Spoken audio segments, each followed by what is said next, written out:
अभी तक मस्जिद के नाम पर भाईजान जंगल, सड़क और जमीन पर कब्जा करके आए हैं, लेकिन अब तो मस्जिद के लिए कब्रिस्तान की जमीन तक पर कब्जा हो रहा है। मतलब अंतिम संस्कार की जमीन पर भी भाईजान कब्जा करके मस्जिद खड़ी कर दे रहे हैं। लेकिन यूपी में योगी का बुलडोजर हर कब्जे को रौंदने के लिए तैयार बैठा है।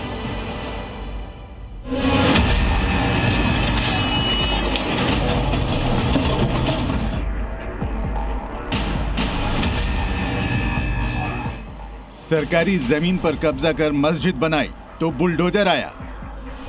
सड़क किनारे कब्जा कर मजार बनाई तो बुलडोजर आया। जंगल में घुसकर मस्जिद बनाई तो बुलडोजर आया। अब कब्रिस्तान कब्जा कर मस्जिद बना रहे हैं तो भी बुलडोजर आएगा। इस्लाम में मान्यता है कि मस्जिद या मजार किसी कब्जे वाली जमीन पर नहीं बनाई जानी चाहिए, लेकिन भाईजान ने ये मस्जिद जमीन कब्जा कर बनाई है, और वो भी कब्रिस्तान की जमीन पर। दादा फखरुद्दीन शाह चिश्ती की इस दरगाह की उल्टी गिनती शुरू हो गई है और अब इस दरगाह के पास सिर्फ 14 दिनों की मोहलत बची है। 15वें दिन यहाँ बुलडोजर की एंट्री हो जाएगी।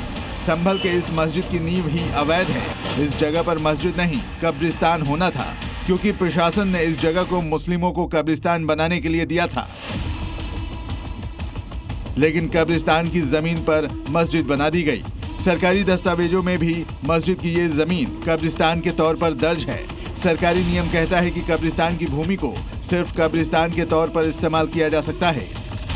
अब भाईजान ने कब्जे वाला खेल खेला है तो बुलडोजर उस खेल को खराब करने के लिए आ सकता है। संभल प्रशासन ने मस्जिद की जांच के बाद अब कमेटी को 2 हफ्ते का अल्टीमेटम दिया है।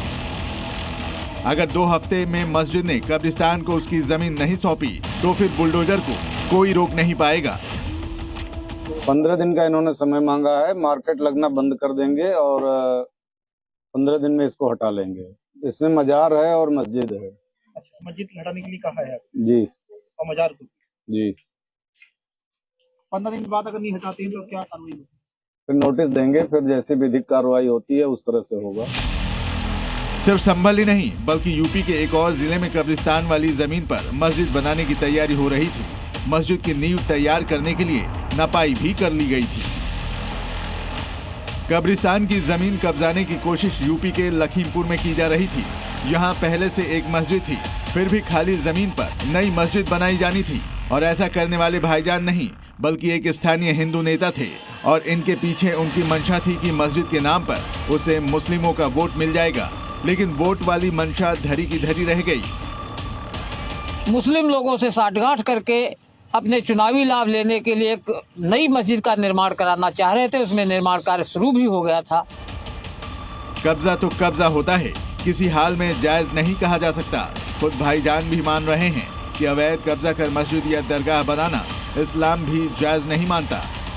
जगह पेपर के हिसाब से कब्रिस्तान की है तो वो कब्रिस्तान की भी रहनी चाहिए। तो जो गलत बना हुआ वो तो गलत है ही, गलत है। और वाकई में है, चाहे वो कब्रिस्तान पर हो या मस्जिद को हो या मदरसे को, जो काम अनलीगल है वो अनलीगल है। लखीमपुर खीरी में कब्रिस्तान की जमीन पर मस्जिद तो खड़ी नहीं हो पाई, लेकिन संभल में बरसों से कब्रिस्तान की जगह मस्जिद ने घेर रखी है। अब सवाल है कि क्या मुस्लिमों के हक के लिए ही सही भाईजान खुद ही मस्जिद का अवैध कब्जा खत्म करेंगे, वरना योगी का बुलडोजर तो है ही। संभल से सुनील सिंह के साथ ब्यूरो रिपोर्ट, जी मीडिया।